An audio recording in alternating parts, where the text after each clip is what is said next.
And this next question involves Windows 10s and our little tablet here, because the tablet does come with Windows 10s mode by default, which you can turn off and turn it into a regular edition of Windows. And we haven't talked about Windows 10s in a while. I didn't include that in the review because I had done videos on S mode in the past. But in a nutshell, what it is a version of Windows that only allows you to install apps that come from the Microsoft App Store. So you can't get Chrome installed, for example, because if it's not available on the App Store, you can't use it at all. But they do allow you to turn that mode off if you want, which is what we did, and we reverted to the Windows 10 Home Edition, and that will let you install whatever you want on your device. Now, the biggest issue that I can see people running into with S mode turned off on a tablet like this is probably battery life. And it's not because Windows 10 Home consumes more battery on its own. It's that you can install apps that are more battery hungry, namely the Chrome browser,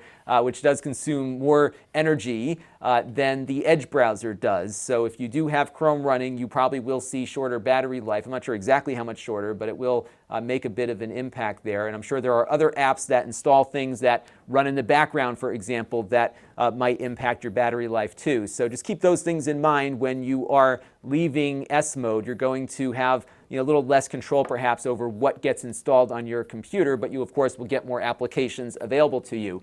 The big thing with Windows 10 S mode is I think it's more secure, especially for people who you don't trust to operate their computers without installing things they shouldn't be. And I often run into this with family members. I'll leave out the names and identities of them for you right now. But generally, I'm going over to a few family members' homes every 6 or 8 months or so, and I'm cleaning out malware and all these browser extensions and all this other junk that came in when they were updating software and just clicking yes to everything. So because Windows 10s kind of dictates what you can install and where it comes from, there's a little bit more control on Microsoft's side to make it more secure, in my opinion, especially for people who are not very good at securing things themselves.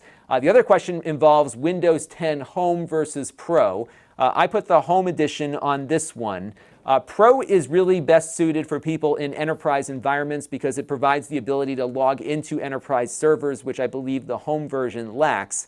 The other reason why you might want to look at Pro over Home is that Pro does allow you to install the remote desktop protocol server on your computer, so you can log into your computer remotely with the Microsoft or other third-party remote desktop protocol client. So if you wanted to use your computer away from home and not pay for a service, you could do that essentially using that remote desktop protocol server on the Pro Edition, which is not available on Home. But generally, for most consumers, Home Edition is just fine.